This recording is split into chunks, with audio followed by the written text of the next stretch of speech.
Hey everybody, this video is just a re-upload of a audio from a piece I did a couple of years back about extra credits, or actually extra histories, history of money. And I got a copyright strike on it today from them. And I guess they objected to. You don't really get the details when you get a copyright strike.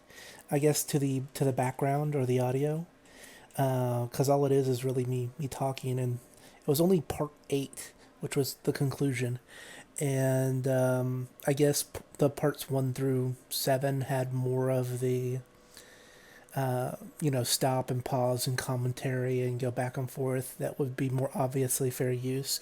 I just want to kind of throw out there to extra credits. I mean, for a group that makes their living basically commenting on games made by other people, throwing copyright strikes around is kind of a live by the sword, die by the sword kind of moment.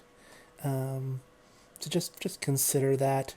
I mean, it you could have done it another way, as the way I see it.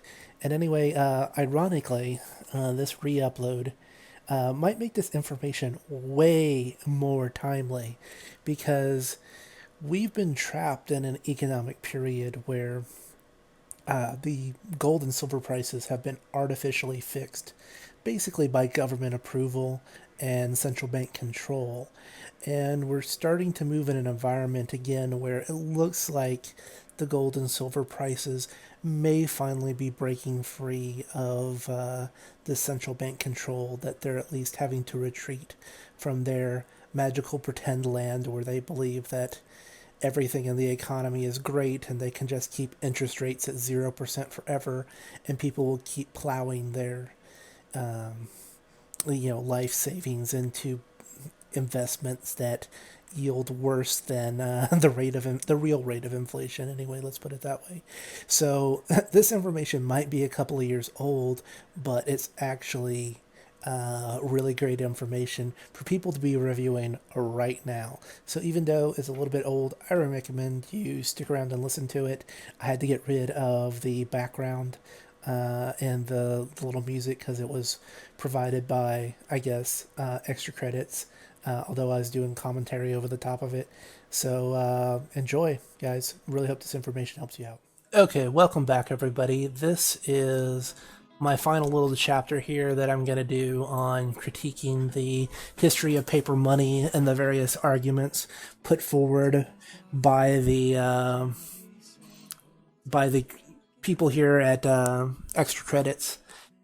And basically, I'm going to go one step further and give you not just the history, but my predictions of what I see coming. And if you've done the whole journey with me so far, I applaud you guys for doing it with me, because it is really it was a lot of stuff to go through, and it is some complex stuff.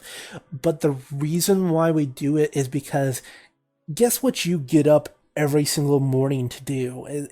Most people, we have to get up and work, and this is something that's such a big chunk of our lives that if that system at the center of it and that money that we're earning is somehow fundamentally flawed, it corrupts such a big chunk of our life that I don't know how you can overlook that. That no matter how complicated it is, or no matter how controversial the politics or the value judgments that we have to make in there, if this is something that you're going to get up and do every single day for 40, 50, 60 years of your life, then the monetary system needs to be sound.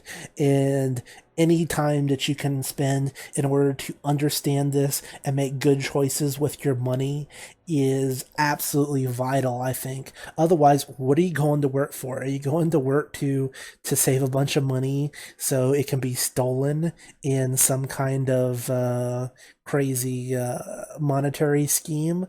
that's not why you want to work. You don't want to spend your life doing that just so it can be lost in a blink of an eye because some government bureaucrat somewhere has decided it's something they decided it's in the best interest for them to steal your pension fund or to steal your 401k or to devalue the savings that you've put in a bank. So if you've come this far, I applaud you, and that's kind of my explanation on why this sort of stuff is important, because you're probably going to get up and go to work or at least go to school to learn something so that you can work for money, which you're going to have to do something with. And what you don't want to do is have all that hard work go to waste by having some banker or politician make off with your money and have them do it in such a way that that they're not even answerable for the crimes that they commit against you.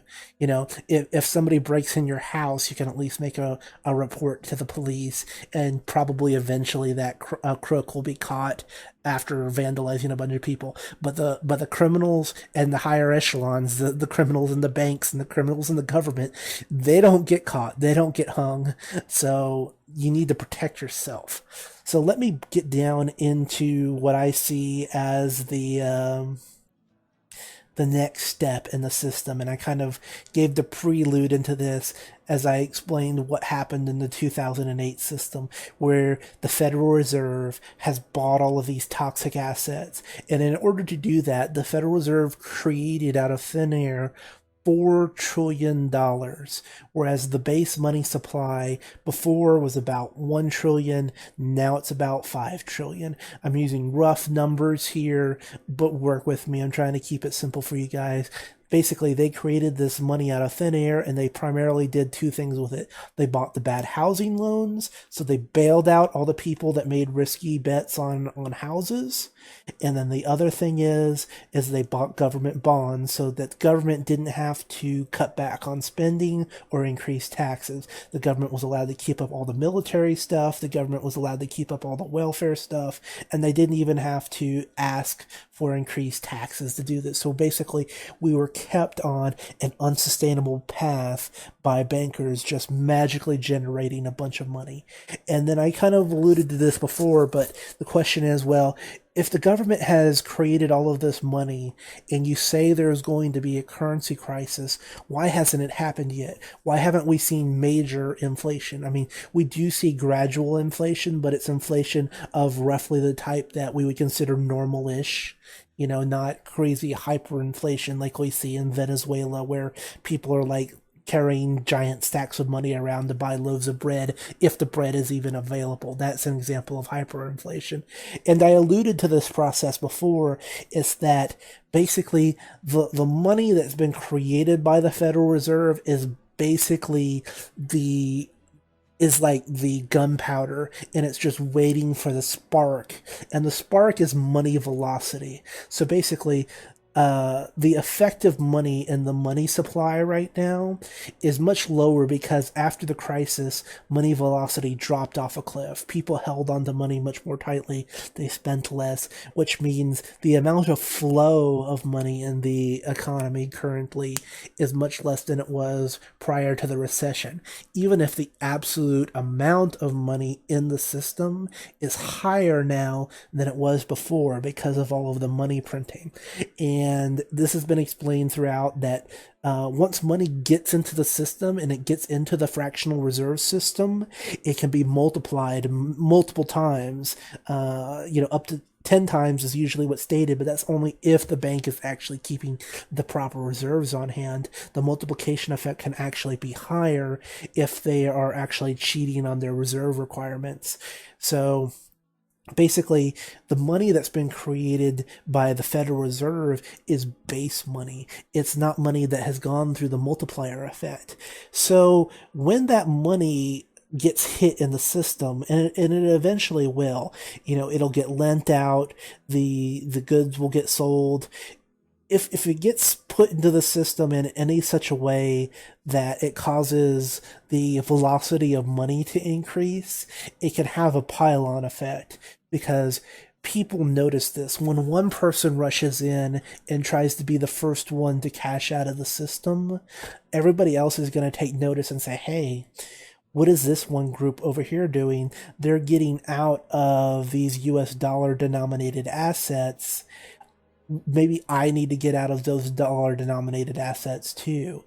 And if you're a bank that's sitting on a bunch of dollars and you've been sitting on it since the crisis of 2008, you might be thinking, hey, you know what? Instead of sitting on these dollars, I need to loan these dollars out, or I need to purchase a business, or I need to buy commodities with this money because I'm worried about the value of this money actually going down in the future. And so when something like that happens, basically you get a spiral effect. And so the raw power of the base money has already been created by the Federal Reserve. You can also get a knock on effect because you have large amounts of money that are sitting as reserves in foreign countries. So if foreign countries like China and Russia or India or anybody else who are holding US dollars or US denominated debt, as reserves, and they get a whiff of this, and they're saying, "Oh my God, the U.S. dollar is going into the spiral. The government can't get out of this cycle where they spend a bunch of money and then they can't cover the debts with their taxation, and then they have the Federal Reserve print more money, and they borrow more money from themselves, and they don't actually find people willing to buy the bonds. They're just getting their central bank to do it, which is called monetizing debt, which is printing money, which is basically just debasing the currency. At a certain point, you're going to see people in foreign countries get rid of the money that they have on hand and want to exchange that as well. So China has $1 trillion in bonds. And it's true that if they just dumped it all at once, the US government would just print the money and buy it up. But when you see that kind of thing happening on a large scale, if all these people in different parts of the world do it, it can really put a lot of pressure on the US dollar as a currency. And as was alluded in the series, the reason why countries keep US dollars around is it's necessary for international trade. Usually trade is settled in US dollars between countries. So it's weird, if Germany trades with England, they're not trading in euros and pound sterling. They settle their debts between each other for international trade in dollars. So if these countries start getting a feeling like, you know what, these reserves that we hold aren't safe anymore, and maybe we should trade for something else besides US dollars. Well, what could we trade for? Well, we could trade directly, we could trade for the local currency, we could trade for pound sterling and euros, or we could trade for gold, we could trade for oil, we could trade, a shipment full of cars for 10 shipments full of grain, or whatever the legitimate trades.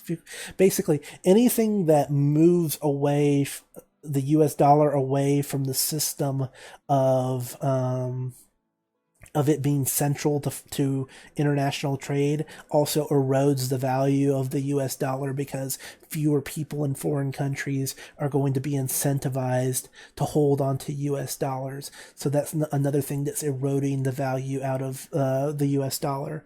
Another thing is how strong the US military is, because depending on how you look at it, the petrodollar system was backed up by the strength of the U.S. military, promising to protect Saudi Arabia and their royal family as long as they only accepted dollars for their currency. So if the U.S. decides to pick a fight somewhere, like they have in the war on terrorism for a very long time, and they pick the wrong fight with the wrong people, they get into Korea, or they fight with China over Taiwan, or they pick a fight with Russia, and something happens that shows, that the United States isn't the unchallengeable giant that it was after the end of World War II, that its military is vulnerable to weapons that are commonly being produced by China or Russia.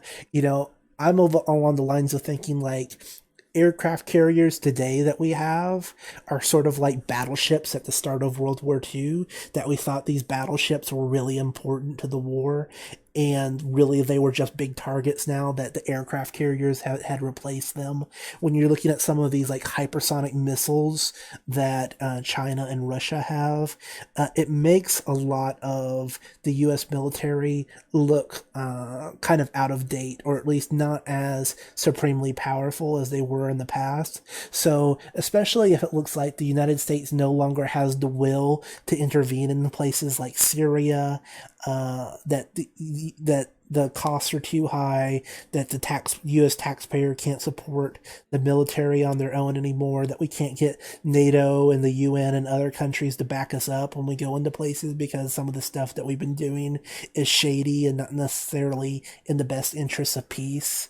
Anything that undermines the value of of the strength of the U.S. military also undermines the strength of the U.S. dollar, because that idea of the U.S. as a dominant military power is what cements the U.S. in its position as the U.S. dollar in international trade. Um, so ultimately, what I see is a combination of these factors undermining the value of the US dollar. And a problem is a lot of the other big currencies that are aligned with developed world, like the Bank of Japan and the European Central Bank, they've been printing money like crazy too. All the stuff that I've told you about the Fed printing money and buying bad bonds and bad debts, the European Central Bank has done it just as much, if not more, and so has the Bank of Japan. You've actually got places where they're not just buying government debt anymore, they're buying private stocks. You're getting places where they're buying corporate bonds. They're basically, the government and the central bank by itself is becoming a bigger and bigger and bigger chunk of these markets.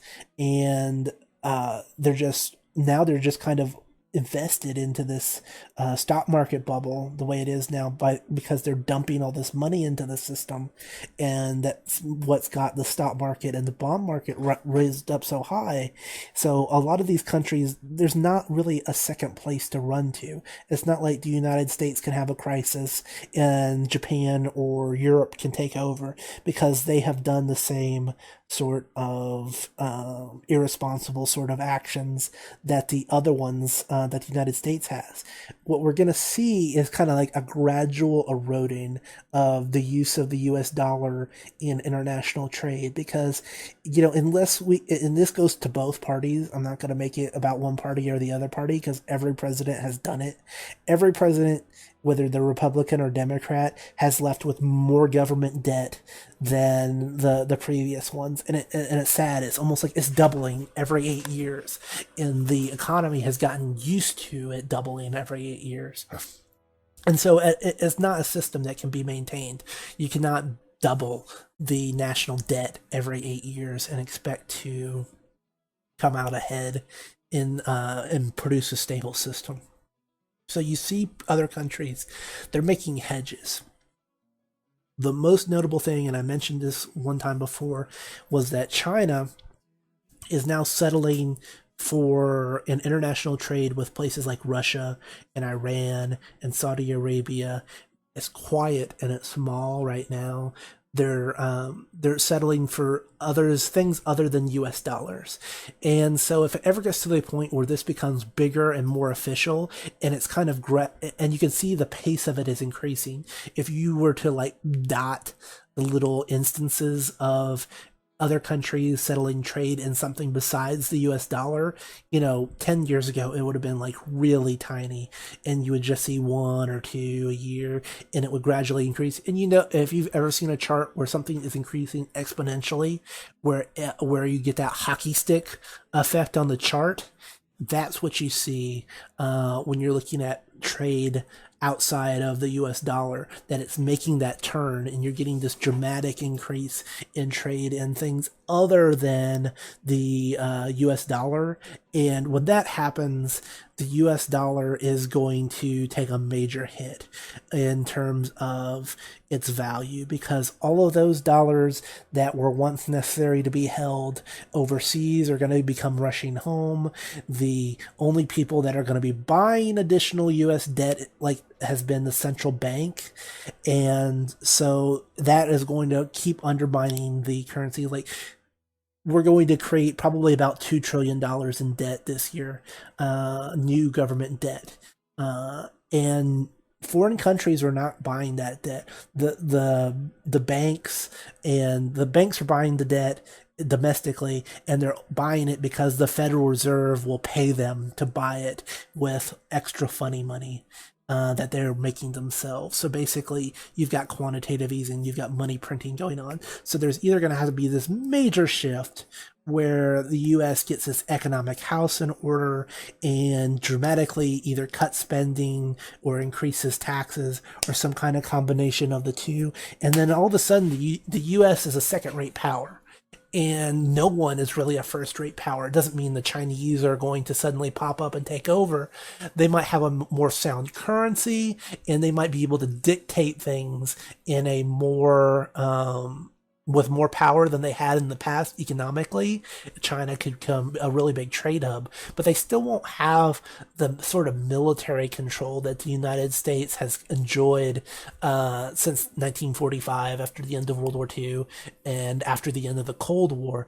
We'll enter this kind of world where there's no single dominant power. You'll have strong countries and you'll have weak countries, but there's no one single giant striding over the rest of them.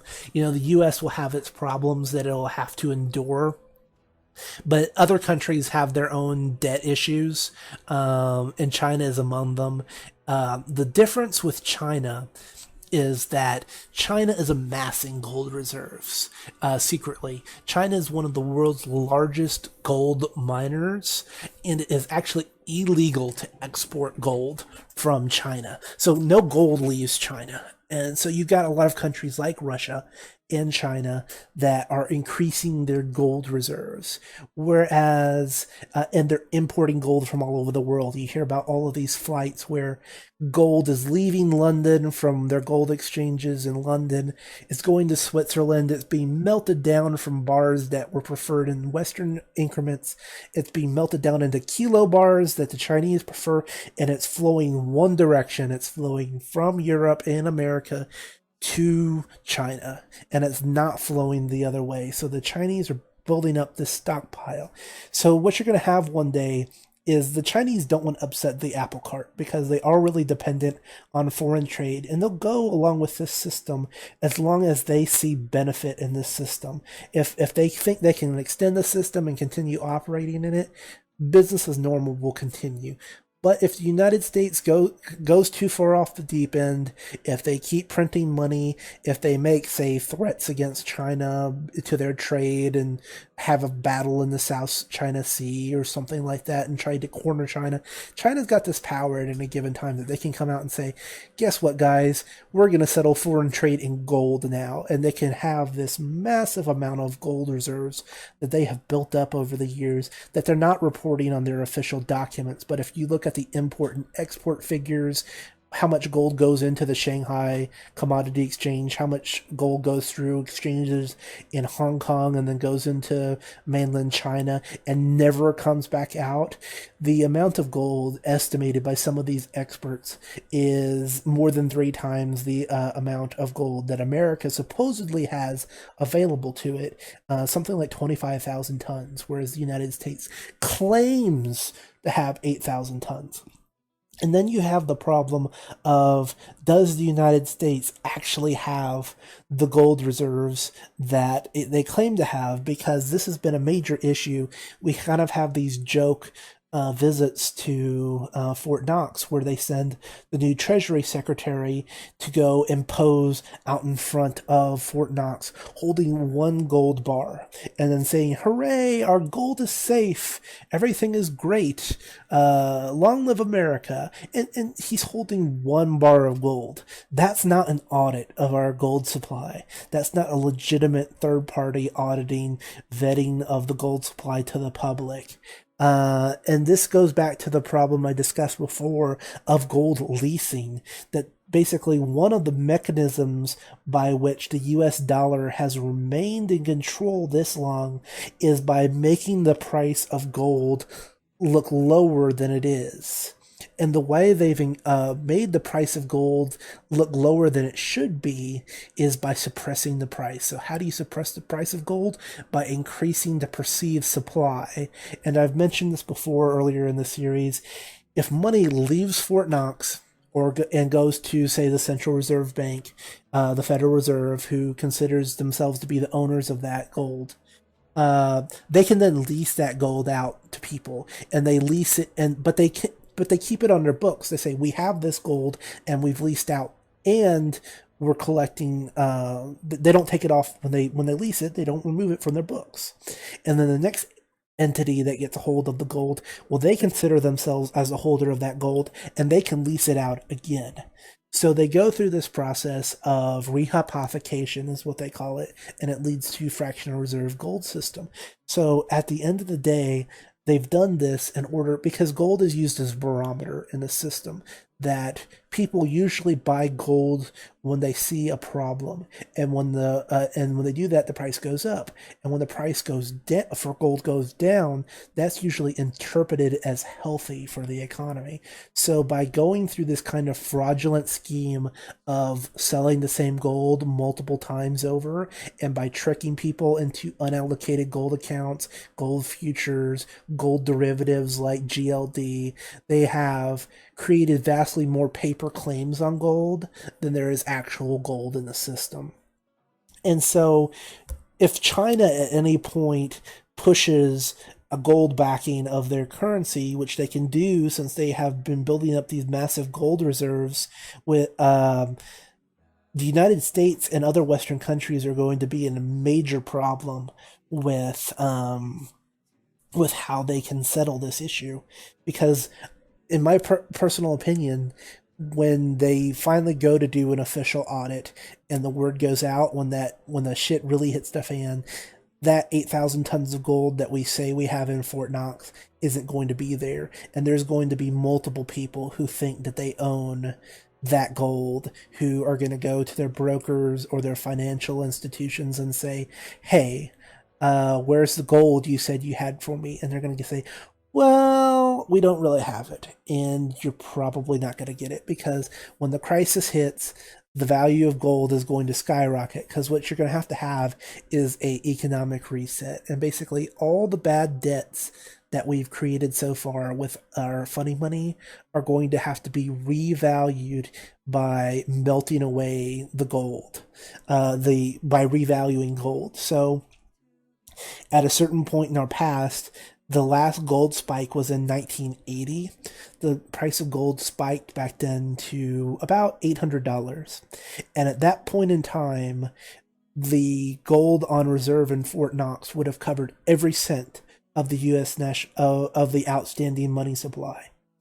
And that was a spike from a level of a low of, we're talking about gold was like between $35 and $50 before that spiked to 800.